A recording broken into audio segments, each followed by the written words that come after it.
What is up, listeners, and welcome to Slide Into Sports live on 103.1 FM WVLP.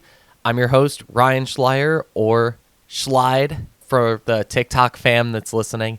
Welcome to Slide Into Sports. And, right now for college football, it's peak. It's that peak time of year. It's bowl season. First round of the playoffs just concluded this weekend. There was 4 playoff games. There's Alabama, Oklahoma, Miami, Texas A&M, Tulane, Ole Miss, and JMU versus Oregon. And, we're going to recap those games, and we're also going to look at some of the other bowl games that are happening as well. Some important out-of-conference opponent versus out-of-conference opponent battles that we're going to see. And these could shape what the college football season looks like next year. And, especially with, like Notre Dame opting out of playing in one of these bowl games. We're also going to discuss whether or not the group of 5 should have spots in the playoffs or whether or not they should not. And we're going to go through all of the positives of them being in there and the negatives and why, there's arguments for both sides. And part of it, part of that discussion is going to be looking at these games that happened over the weekend. So let's start off with Alabama versus Oklahoma. That was on Friday night, and it was a quite interesting game. Oklahoma went up 17-0 in the first half, and then within the last 3 minutes of the game, Alabama scored 17 points to tie it at the end of the first half, and then Alabama put up 17 more unanswered points in the second half, and Oklahoma put up just 7. And so I think, looking at this game, this is kind of how, in a way, it should have played out the last time that they played. What's kind of funny, though, just at least looking at the stats of this game, last time we talked about how Alabama outgained Oklahoma in passing yards, rushing yards, total yards, yards per play, all that stuff, and Oklahoma still ended up winning the game. But this time, it was actually the opposite. Alabama had 260 total yards, and Oklahoma had 362 total yards. Oklahoma almost had 100 more passing yards than Alabama did. They had 307 compared to 232, and Oklahoma had 55 rushing yards in comparison to Alabama's 28 rushing yards.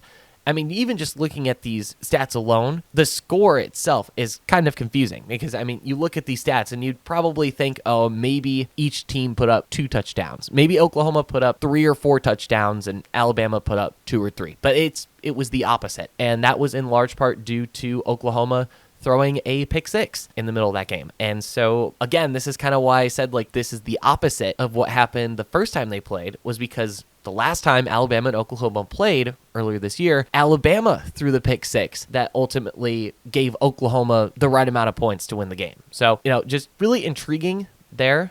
You also look at some of these other stats. You look at the third down efficiency. Alabama typically really efficient on third down, but they were 2 for 12 on third down. Oklahoma was actually more efficient on third down than Alabama was. They also had more first downs than Alabama did. Both of them converted 1 time on fourth down, and both of them were producing 4.8 yards per play. So, yeah, this game, looking at it stats-wise and looking at it and just watching it on screen, it's, they both tell completely different stories. And, I think the real losers of this game really are Notre Dame and Notre Dame fans because, they opted out of the bowl or out of their bowl game. And, maybe they partially did it, because they thought they should have been in over Alabama. And Alabama, they won their game and they won it convincingly. So kind of hard to say now that Alabama didn't deserve their spot because they clearly proved it on the field by beating a team that was ranked higher than them. Now, granted, they were ranked only 1 spot higher, but that's besides the point. Anyways, Alabama, they're going to move on to play Indiana in the Rose Bowl. And, a lot of people, from what I've seen on social media, they've been saying that Indiana should be worried about this Alabama team. They think Alabama could present some problems. And personally, I think the opposite, actually. Not completely the opposite, but I think Alabama could probably present some problems in the beginning, but I don't really see Alabama, even after putting up 34 points against Oklahoma, I still don't see Alabama beating this Indiana team because this Indiana team that they're going to be going up against, A, they're going to be rested, and B, they don't really make that many mistakes. They really don't. I mean, you don't really see this Indiana team cause a lot of penalties. You don't see them throw a lot of interceptions. You don't really see a lot of fumbles. And you don't really see any mistakes on special teams. I think Indiana's only missed, their field goal kicker has only missed one field goal, I think, this entire year. So, you don't really see a lot of mistakes from this Indiana squad. Whereas, Oklahoma, you're constantly seeing mistakes on the offensive side of the ball, turning it over, or just not able to move the ball. Alabama sometimes can, turn over the ball. This game, they didn't do that, but sometimes you see some weird penalties. Sometimes, a lot of the times, you don't really see them capable of running the ball. And I think, from what I saw, at least with what Alabama was doing, I feel like the plays that they were making are plays that Indiana's defense would be able to handle a lot better than Oklahoma's defense. But that's neither here nor there. We're going to see what happens in a week and a half, 2 weeks, when Alabama and Indiana play on the field. But yeah, I mean, great win for Alabama.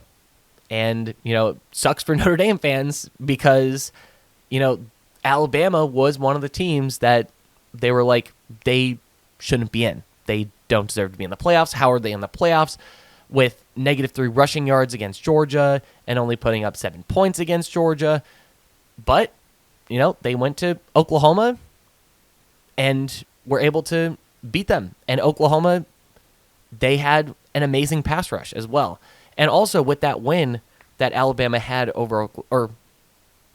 now have over Oklahoma, they are the first team to win a road game in the playoffs. Last year in the playoffs, the home teams swept it. They went 4-0. This year, and this started with Alabama, home teams went 2-2. Away teams went 2-2. And speaking of, away teams winning, let's move on to the Miami versus Texas A&M game. And this one intrigued me because, you look at the score of the Miami Texas A&M game and the Alabama Oklahoma game, and I mean, when I was, predicting these games, I thought that the scores would have been flip-flopped. I thought that Miami and Texas A&M would have easily put up more than 20 points on each other. And I thought that Alabama and Oklahoma's defenses were going to lock each other's offenses down. And that was not the case. It was actually Miami and Texas A&M's defenses that were locking down each other's offenses down. And I will say, though, besides the score and the amount of points that Miami and Texas A&M was going to put up, I was right about, two factors of this game that were going to be extremely important.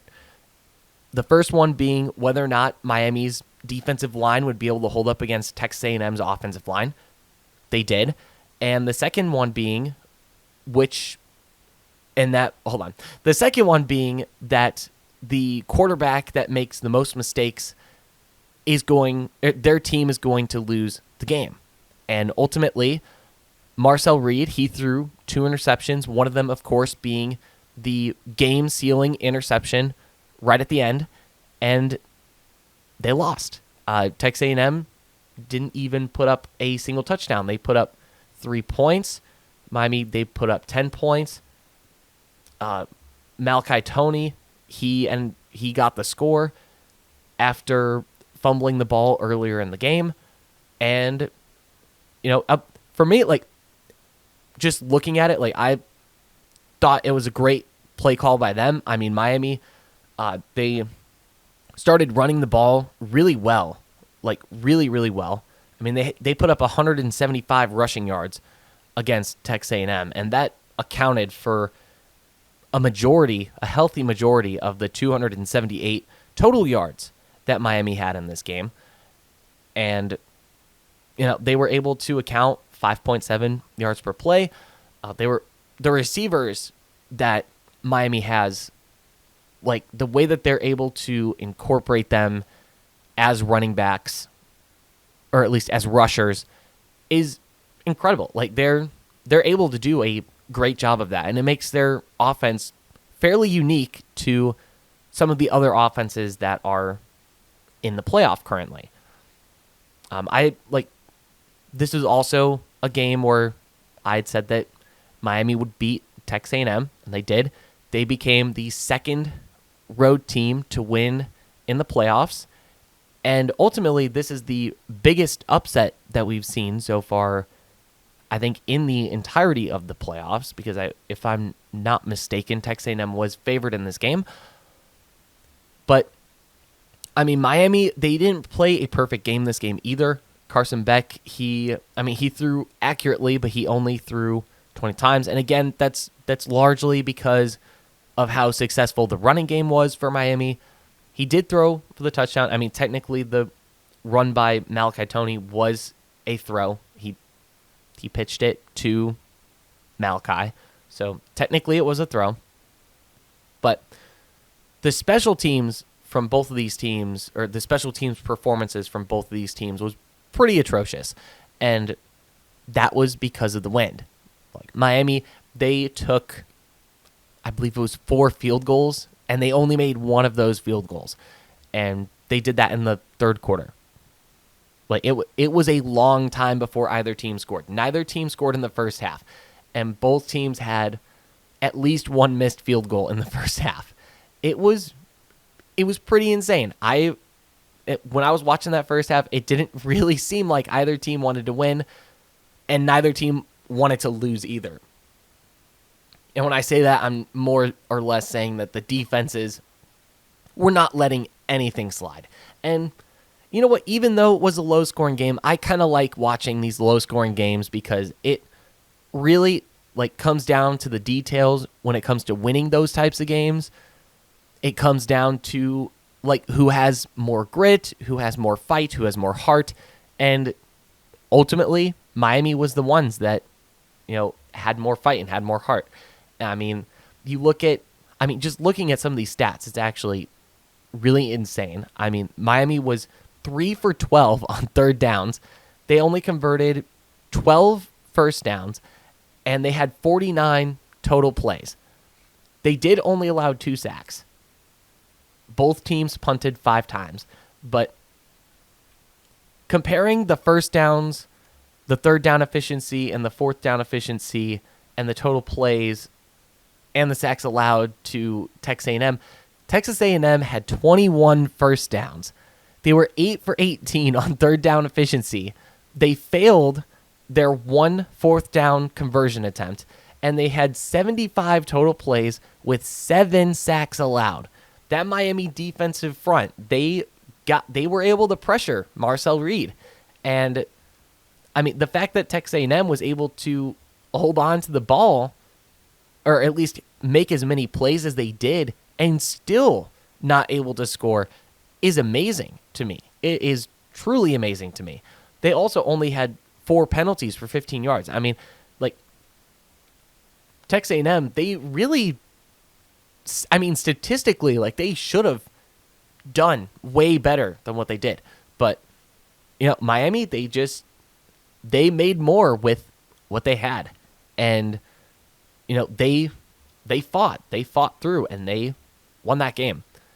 And sometimes you win those fights and sometimes you lose those fights. And speaking of winning and losing those fights, we're going to skip over Tulane Ole Miss because that one kind of went down how we expected. I mean, we'll talk a little bit more about that later.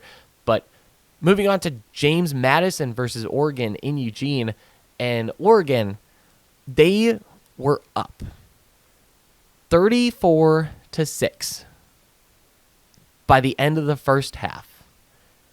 It was just a dominating performance by the Oregon Ducks in the first half of that game.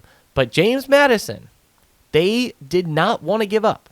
They did not want to give up. And I think this game really showed that group of 5 teams, they can score more than 3 points or 6 points. They can put up points on the board. They're not incapable of doing that. And I think, yes, James Madison did lose, but, at the end of the day, these types of games where, it's a high-scoring game, like those can be kind of fun too. And I mean, when you're a team like James Madison going up against Oregon at Oregon, and Oregon has the talent disparity that they have against James Madison, like that big of an advantage, like talent-wise, and they gave up 34 points, like that's huge for James Madison and the group of five. Like, I think James Madison did a pretty solid job at making a case for at least one group of five team to be in the playoffs. And I think at the end of the day, there should be at least one. Whether there's some kind of play-in format that's involved, I think there should at least be one somehow. How they do it, don't know. But, I mean, that's something that will be talked about, I'm sure, over the course of the next month, if not next couple weeks, because maybe they have some kind of solution already. But we'll see. But yeah, James Madison, they put up 28 points in the second half in comparison to Oregon's 17. I mean, they outscored Oregon in a half of football. I mean, that's pretty huge. That's pretty huge. I mean, doing that against the number 5 team in the country, as technically the number 24 team in the country, I mean, that's a pretty big deal. That's a pretty big deal. So, yeah, I mean, looking at some of these stats, I mean, JMU put up 509 total yards against Oregon. 509. They outpassed the Oregon Ducks. They put up 323 passing yards in comparison to Oregon's 313. I mean, come on, dude. Like, nobody is bringing that up when it comes to talking about the group of 5 conversation. No one, I guarantee you, any of the mainstream media will not talk about the fact that JMU put up 500 yards of total offense and outpassed Oregon, the number 5 team in the country. They outpassed them by 10 yards. They will not be talking about that. They're going to talk about the Tulane versus Ole Miss game because that fits their narrative of G5 teams not belonging in the college football playoffs. I mean, looking at some of these other plays, JMU, they had one more first down than Oregon did. They converted 3 times the amount on third down. They converted 9 times in comparison to Oregon's 3. Granted, Oregon only needed to convert 7 times on third down. JMU had to convert 22 times. So technically, Oregon is more efficient on third down. But JMU did convert more times, like 3 times more than Oregon did on third down. I mean, that's still pretty huge. And JMU converted 100% of their fourth downs. They were 4 for 4 on fourth down efficiency. And they completed 84 total plays and dominated the time of possession by almost 10 minutes. No, 11 minutes. It was by more than 11 minutes that JMU dominated the time of possession. Now, granted, that's because Oregon was scoring like in 3 plays on their early drives in the first half. But still, I mean, that's still pretty big for JMU to be able to do that. And, yes, they punched the ball 6 times. They didn't force any turnovers. And JMU did throw a couple of interceptions. But I will say, comparing this game versus the Ole Miss Tulane game, I think JMU proved that they were the better group of 5 team at the end of the day. I think they proved that they were the better group of 5 team out of the 2 group of 5 teams. And, good for them. Good for them. Both JMU and Tulane, both are losing their head coaches. JMU is losing their head coach to UCLA, and Tulane is losing their head coach to Florida. So, at the end of the day, JMU, Tulane, head coaches, obviously, they're looking elsewhere, but obviously they were also going to be focused on coaching their games. I'm kind of glad. I will say I am glad that both of these coaches were able to coach in their college football playoff games. I think that is great for both of them. The fact that, they got a chance to kind of prove themselves a little bit. I think UCLA, after watching that game against Oregon, I think UCLA is probably thrilled. Like, if I'm UCLA, I am thrilled with the way JMU performed against Oregon. I'm absolutely thrilled if I'm the UCLA athletic director. That's all I'm going to say about that. Like, thrilled. Absolutely thrilled. All right, so now let's go to the Ole Miss Tulane game. Now, this one basically went down the exact same as the game that they played earlier this year. I mean, the score was only different by 4 points. I mean, the score when Tulane and Ole Miss played back in September was 10-45. Ole Miss won. It was at Ole Miss. This game was at Ole Miss. Ole Miss won 41-10. So it was basically the same exact game. Pretty much the same game for the most part. Tulane, they got a garbage time touchdown at the end with 4 minutes to go. Good for Tulane, I guess. I mean, they did put up more than 400 total yards of offense against Ole Miss. I think that's pretty big for Tulane. Again, like kind of going back to the Oregon JMU, talent disparity part of the conversation. Obviously, there is a major talent disparity when it comes to Ole Miss and Tulane. So, the fact that Tulane was able to put up 421 yards of total offense against Ole Miss, I think, is huge. I think that's great. They were also 5.9 yards per play, also good. And, yeah, I mean, Ole Miss largely dominated this game. I think the main thing that people were watching for in this game was whether or not Ole Miss's offense would function the same, worse, or better than if Lane Kiffin was there. And, I mean, it seems like it functioned about the same. It really did. Like, it didn't really feel like it was much different than when, Lane Kiffin was there. And, yeah, I mean, I think if Lane Kiffin stayed, that probably could have been a bigger win, maybe. I mean, maybe not.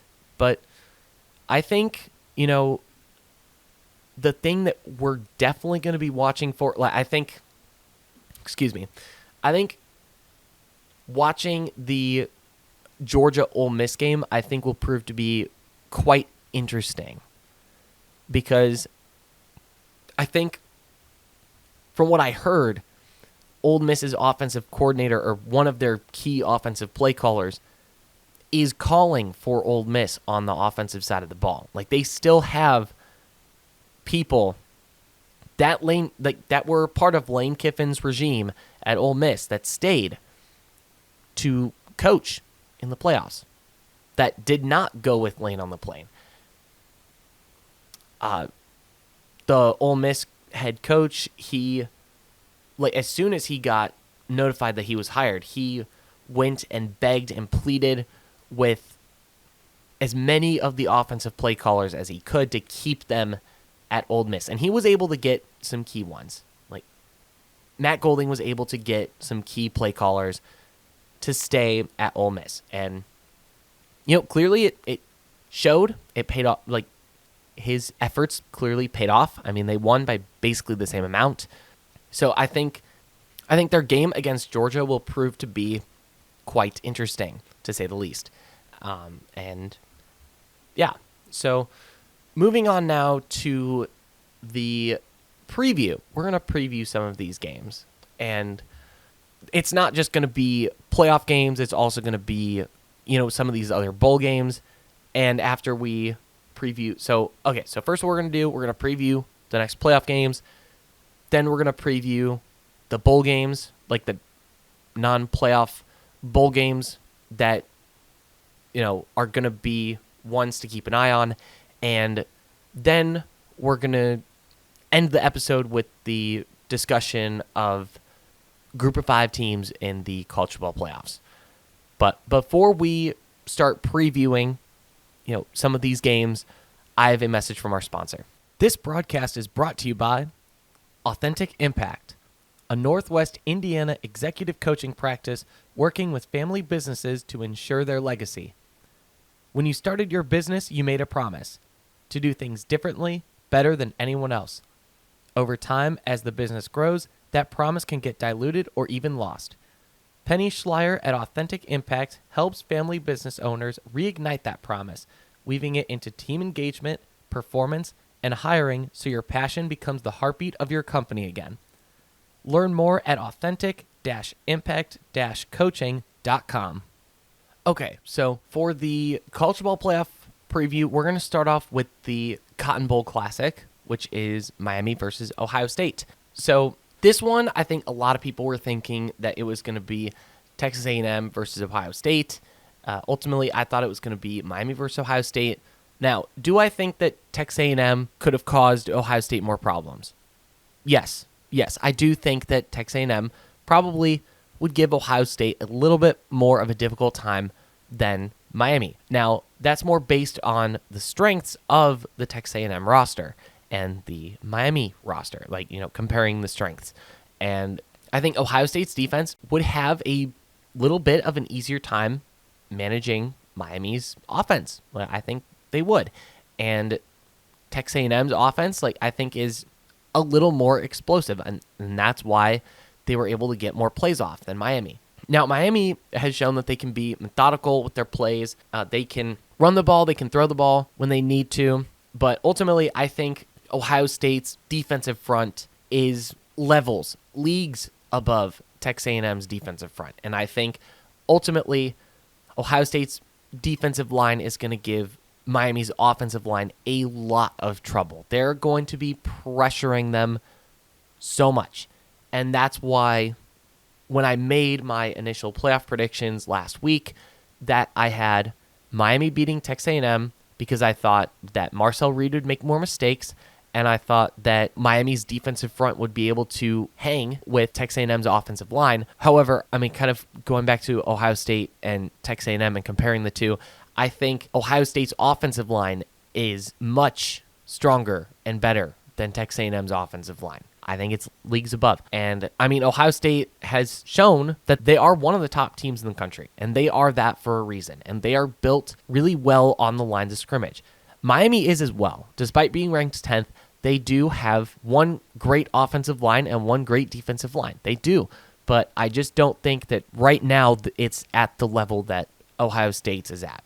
And that's why I think Ohio State will win this game against Miami. And I think that Ohio State is going to be able to pressure Carson Beck effectively. And I think they're probably going to force Carson Beck to turn the ball over at least 2 times. I think Carson Beck turns the ball over at least twice. And that has happened. He has had games where it's been sporadic, where sometimes, he's throwing 4 picks.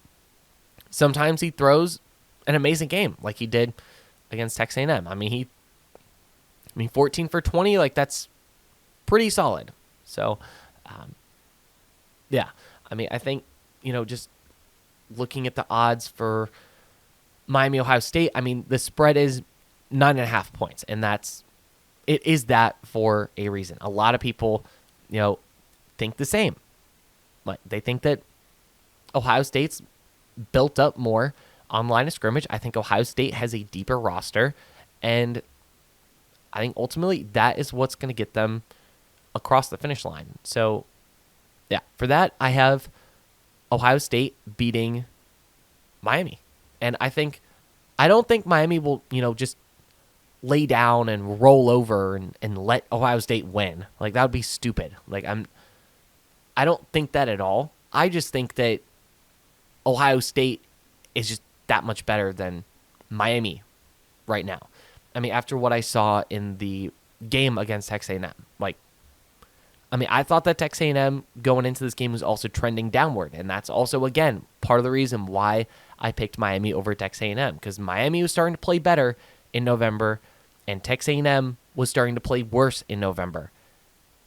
And, if you're trending up and trending down in, your toughness and the way you play, that has an effect on the game. So, yeah, that's why I had I had my predictions the way that I did, because even though I think, yes, Texas A&M and Ohio State would have been a closer game. Like, I'm not basing my picks on whether or not a team is going to have a closer game with someone versus another team. College football is starting to turn into March Madness in a sense where like your strengths and weaknesses matter. Like, if you have weaknesses that an opponent can clearly exploit, then you might be just out of luck. Like, you are probably not winning that game unless you drastically fix whatever weaknesses there are or find a way to capitalize on your opponent's weaknesses. Or, have your strength be better than their strength. Like, it's very difficult that way, but that's the way college football is now, because talent is so spread out and there are so many great coaches now. Like, the playing field is starting to get very much more level. It's starting to get more level. So, looking at things like strengths and weaknesses of each team, the depth, like, they're all super huge and important factors. So, yeah, with that being said, I've got Ohio State over Miami. I think it'll be a great game, but I think Ohio State has the better roster, and I think they have more experience in the playoffs that will ultimately, get them to the victory. All right, now we've got the Orange Bowl, which is Oregon versus Texas A&M. Now, I think this one should be pretty interesting just because, both these teams, they have pretty good defenses. Both teams they both have decent offenses, like, that are very explosive. It's a 1.5 point spread in this game, so I think this game is going to be just insanely close. I think it'll be insanely close. I will say something else comparing both these teams, at least narrative-wise. Both of these teams have had questions asked about them. Are they legit? Are their schedules weak or strong enough to be in the playoff? And, Oregon, like, you look at Oregon's schedule, their best win is against USC. Texas Tech's best win is against BYU. And, a lot of Oregon and Texas Tech's games, they were pretty, opponents. Or at least they made them look that way. Sometimes you watch some of these games and you're like, if it's a blowout, you look at the other team that got blown out and it's like, well, they're clearly not as good as the other team, or, mistakes happen in games that ultimately cost them, like Indiana versus Ohio State. Not in the Big Ten Championship, but last year in Cignetti's first year, where it was pretty close in the first half, and then, a couple mistakes later on special teams in the second half, and then Ohio State is up by an extra 14 points. And, that essentially put the game away. And, sometimes things like that happen. But, watching both Oregon and Texas Tech, it was mostly Oregon and Texas Tech showing that their opponents are inferior, or their opponents were largely inferior. The only exceptions really for Oregon was Penn State and Indiana. Obviously, Penn State, after that Oregon game, they really didn't have a great year. They are going bowling, though. They are still going bowling, but, they, after the Oregon game, they just went on a horrible losing streak, and, obviously losing to Indiana a couple weeks later, that did not help Oregon at all, because if Oregon had that win over Indiana, Oregon probably would have been in that Big Ten Championship again. Maybe they win the Big Ten Championship again. They would have gone up against Ohio State, and if they beat Ohio State, then they would have been, unquestionably legit, which is the position that Indiana is in right now. So, yeah, I think Oregon, if a couple things went differently, maybe people would be asking less questions. I think the way Oregon handled USC, I think that pretty much answered most of my questions. Not going to lie. However, looking at the JMU game, allowing JMU to put up 34 points against you in your own place isn't a good look. It's not a good look going into this game. So, you look at that and you think maybe James Madison exposed some holes in the Oregon defense. Maybe they exposed something there.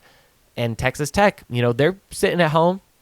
They're not in a playoff game until January 1st. Like, they're able to just kind of sit back, watch the film, pick apart their opponent. Like, literally as the game is going on, they're able to just, watch the film. It doesn't really take any more, extra time for Texas Tech to, or, any team really with the bye to watch their opponents, because it's just one game really that you have to watch. And, you're playing either of those two teams. So you could take notes on both of them. So, analysis-wise, I think Texas Tech and really any of the top 4 teams have a huge advantage there, because they're able to see what their opponents look like in December, and they're able to, work stuff out in practice or mentally prepare for certain things, all that stuff. So I think, just looking at this game, I think Texas Tech wins. I think Texas Tech wins by a field goal. That defense that Texas Tech has, it's super legit. I think Jacob Rodriguez, that linebacker, I think he should have absolutely been on that trip to New York. Very, very deserving candidate. He absolutely should have been in New York for the Heisman ceremony. But, that's it. That's the past. It is what it is. But ultimately, I think that also is going to have some effect in this game, because I think Jacob Rodriguez is going to go into this game with something to prove. That Texas Tech defense is going to go into something to prove. And I think that Texas Tech's defense is going to do a better job of locking down their opponent's offense than Oregon's defense is going to do against Texas Tech's. And Texas Tech, they do have a pretty explosive offense as well. They do have a pretty explosive offense. So I think, I did pick Texas Tech last week. I'm sticking with my guns here, and I'm picking Texas Tech to beat Oregon. I think they do it by a field goal. Now, I don't know if this is going to be remotely like the James Madison game, where it's a super high-scoring affair, and it's, 51-54 this time, perhaps. Maybe it's 51-54. Maybe it's like the Miami versus Texas A&M game, and neither team scores a touchdown because both the defenses do amazing. And maybe it's a 6-3 game, which I think if that was the case, everyone would be mad. But, that's kind of how I feel about both these teams' defenses. They both have pretty stout defenses. So I think it'll either be a really high-scoring game or, a fairly low-scoring game. I don't think there's going to be really a lot of room in the middle because of how explosive both those offenses can be. And normally, when I say explosive, I'm saying, can either score quickly or can easily get put out. Because if there's not a lot of explosive plays that are happening for your offense, it takes a lot of time to generate those explosive plays. So if you're, the longer you take to generate those plays, not really going to score. It's going to get just infinitely tougher to score. So give me Texas Tech to win by 3 points. They cover the 1.5 point spread, and I think Oregon puts up a fight, but ultimately I think Texas Tech will get their first college football playoff win ever, because technically they have not been in a college football playoff game. So this would be Texas Tech's first college football playoff win if they were to get this. All right, moving on now to the Alabama versus Indiana game. The Crimson Tide versus the Cream and Crimson. Historic football, a historically great football program versus a, new and up-and-comer football program. I think this game is going to be really interesting. I think Indiana should win. I'm sticking with my guns there that Indiana is going to win against Indiana. I did not just say Indiana was going to win against Indiana. I meant Indiana was going to win against Alabama. Sorry, both teams have, A's at the end. But even though Indiana, they do have the injury on the defensive line, Indiana, they are still 7-point favorite over the Crimson Tide. I think, a lot of people are saying that, Indiana would have wanted to play Oklahoma instead of Alabama. And I mean, in some cases, yeah, like I do think that's true. Like you look at Alabama and what they were able to do on offense despite not really putting up a ton of yardage against Oklahoma.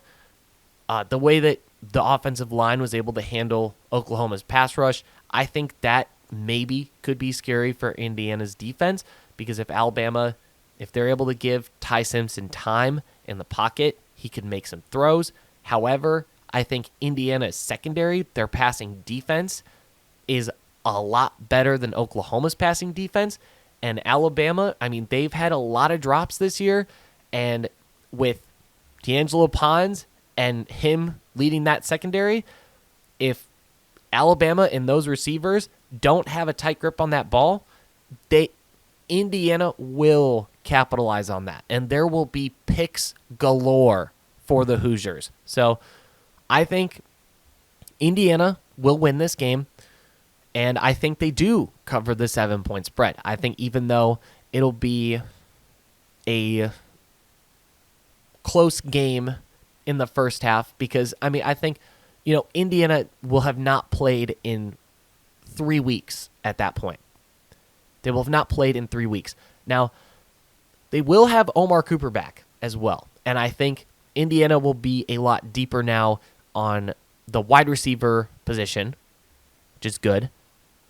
And the main reason I say deeper is because we have now seen what, people can do stepping up. I mean, like Charlie Becker, and I've been talking him up the past couple of broadcasts.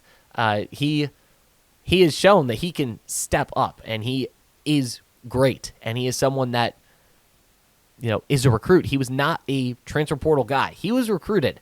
So I think Indiana, at least when it comes to the wide receiver position, I think they're fine. I think Indiana's offensive line, they don't really have any injuries there right now. So I think Indiana's offensive line will be able to manhandle Alabama's defensive line and get the win. I think Indiana, by the end of the game, because Indiana has also shown that they are a second-half team, I think Indiana wins by 2 touchdowns. I think Indiana wins by 14 points. I think it'll probably be kind of like around the score of what the Alabama-Oklahoma game was, maybe slightly smaller of a score. Maybe it's closer to 17-31. I think it's going to be something like that. So, yeah, I just like Indiana's offensive line and their defensive line. They're built up on the line of scrimmage this year, a lot better than what they were last year. I feel like this team is more playoff ready, and I do think Alabama is coming in with a chip on their shoulder, absolutely, and I think that's part of the reason why I think it's also going to be really close in the first half of this game. But I think Indiana will still get the win in this game. And yeah, so now we're going to move on to the Ole Miss versus Georgia game, and this is the last of the playoff games. It's the Sugar Bowl. Ole Miss, I mean, like I said earlier, we saw that the offense for Ole Miss largely operated the same. I mean, really not much different. Still just as efficient under different coaching management, which I think is good. I think, going into this game before last week, I think a lot of people were thinking that Georgia was going to blow the doors off of Ole Miss, and I don't think that'll be the case. I think Georgia will win this one, but I'm hoping that Ole Miss wins it out of spite, because I think it would be absolutely hilarious if they did that. And I mean, it would, and I mean, I'm saying out of spite, obviously, because Lane Kiffin left. The spread now is only 6.5 to 7 points. Georgia is favored, but man, would it be funny if Ole Miss just decided to mess around and beat Georgia. Now, this would suck for my predictions because I do have Georgia winning this game, and I think Georgia may cover the spread. I think it'll actually be really close, but at least in comparison to the range of the spread, I think it'll be very close. But I do like Georgia in this game over Ole Miss, and again, I think it would be just hilarious if Ole Miss was just like, you know what? Screw it. We're going to beat Georgia. We're going to beat Georgia, and we're going to go to the semifinals. So, yeah, I'm thinking Georgia wins this one and, moves on. And then we'll have our semifinal games set, assuming, of course, that, they go as predicted. But moving on now to some of these other games, and I'm not really going to offer any predictions for these games. I'm more going to talk about the significance of them, for next year. And these are bowl games. These are the bowl games. So we're going to go right into this one. We've got Penn State versus Clemson. And the reason why this one is, and this is going to be played December 7th, or December 27th on Saturday. But really the, I guess, funny significance of this game, the Pinstripe Bowl, is the fact that a lot of people had Penn State and Clemson in the national championship at the beginning of the year in the early predictions. So, in a way, for some people, this is a national championship game. So, yeah, I think that'll be quite interesting, to say the least.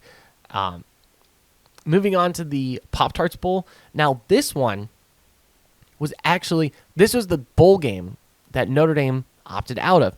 They would have played BYU in this game. But now, BYU is going up against number 22 Georgia Tech. This game is also going to be played on December 27th. Now, the Pop-Tart Bowl has kind of become the king of the bowl games, of the non-playoff bowl games. It's probably the most popular now. It has a toaster trophy, and the mascot, or one of the mascots that each of the team, or that, one of, the Pop-Tart Bowl has several different mascots for their own bowl game. And at the end of the game, the mascot that the fans pick out of the 3 or 4 Pop-Tart mascots that they have gets toasted, and the players eat the mascot. So it's like a sacrifice, I guess. It's like a, toasty and gooey sacrifice. But the players that win in the Pop-Tart Bowl game, they get the gooey sacrifice. This is also a ACC versus Big 12 matchup, and the significance of that is, obviously that they're in opposing conferences, and, whichever team wins brings, I guess, pride to their conference or legitimacy for next year. And the ACC has had a lot of questions about their legitimacy this year, with the whole thing with Duke going 8-5 and winning in the ACC Conference Championship game and almost locking the ACC out of the playoffs for good, which would have been really funny, by the way, but did not happen. Then we've got the Gator Bowl. That'll be played against Virginia and Missouri. Now, this one's an ACC versus SEC matchup, and this one will be interesting because Missouri, their starting quarterback, Bo Perbula, has entered the transfer portal. So I doubt he will be playing in this game. So Missouri is going to be down their starting quarterback. So, Virginia, they could maybe capitalize on this and get a win and, again, improve the ACC's record in bowl games. I mean, last year, the ACC won one singular bowl game. Pretty sad. So, maybe they do better this year. I mean, hey, the ACC already does have one bowl victory. No thanks to Miami. So, good for the ACC. I mean, they've got at least one. I mean, they might have more, but they do. Yeah, they only have one right now. So, yeah, just one bowl game victory currently for the ACC.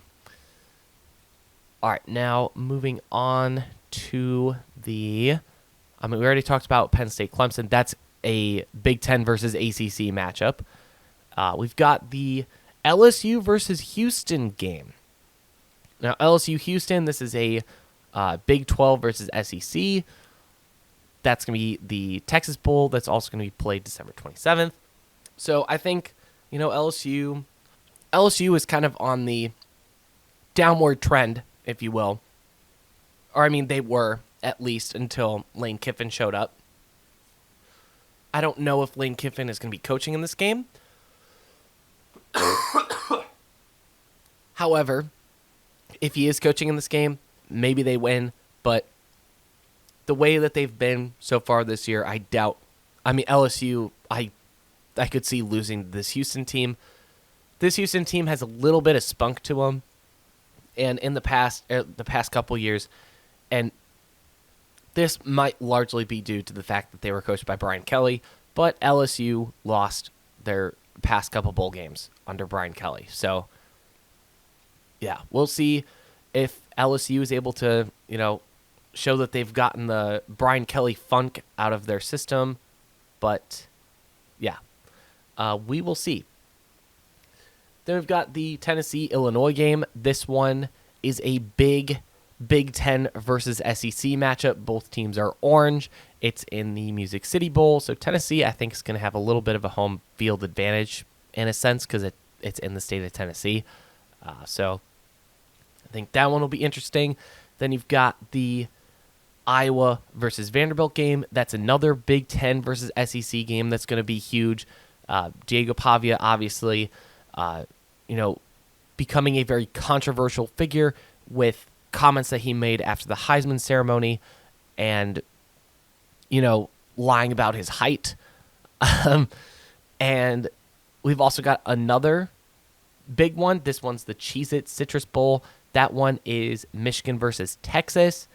Texas, they had a big streak of complaining about whether or not they should have been in the playoffs. Some people arguing they should have been in over Tulane and Notre Dame and BYU and whoever would and JMU. Really any team that was ranked above them because of the wins they had. However, you lost to Florida, so at the end of the day, you're not going to be in the playoffs. So yeah, that'll be a big one. Michigan will get a chance to prove themselves a little bit. Now, I think Texas will have a huge advantage in this game since Sharon Moore is not going to be coaching there. Michigan will most likely have Biff Poggi being their head coach, or he's the interim currently. They haven't found anyone yet to replace Sharon Moore. So Michigan, they're in a little bit of a rough spot, so I wouldn't be at all surprised if Texas gets the win here. Texas also going into this game with something to prove. So, again, there's a lot to be desired there. All right, so those are the last of the, big bowl games that are going to be happening December 27th, which, is going to be this weekend, actually. It's going to be this weekend. So, there's going to be a lot to keep an eye out there. Before I sign off, I just want to talk a little bit about the Group of Five and whether or not they should be in the college football playoffs. Now, I think at first, the whole thing with the Group of Five being in the college football playoffs was that they wanted to have a March Madness element of, an underdog story or a Cinderella run. And, it's kind of hard to do that in football in comparison to basketball because, there's a lot more people that you need on a roster in football than basketball. It's a lot easier for smaller schools to invest more money in basketball and be successful than invest more money in football and be successful. Like, it's not as easy as people make it out to be, but I mean, group of 5 schools, they are starting to catch up a little bit. They are starting to get a little bit better. I mean, they did get some decent wins over Power 4 opponents, which is part of the reason why I was kind of okay with having Tulane and JMU in the college football playoffs, because you know what? Like, the group of 5, they did get some, like, Power 4 wins. And they proved that, you know what? Like, they're not all that bad. So, like, I'm fine with the group of 5 being in the playoff. However, I think the playoff probably should be slightly expanded, because while, yes, I do think that, teams like Notre Dame and BYU should have been in the college football playoff. I mean, even this year, like, they had like strong arguments to be in the college football playoff, and I thought that they would have been put in based on the criteria and how the committee was voting the past couple of weeks of the season, but ended up not being the case. So I think that they make some kind of adjustment for the playoffs. I think a slight expansion with maybe a group of 5 play-in game with the 2 best group of 5 teams going at it in a play-in game for like the final spot or something like that would probably be okay. I don't think going further than 16 is really necessary, and I think the only time when you would need a play-in scenario for a group of 5 is if there was no group of 5 team in the top 16, then you do a play-in game for the group of 5 to get that 16th spot. So then it becomes a 17-team playoff.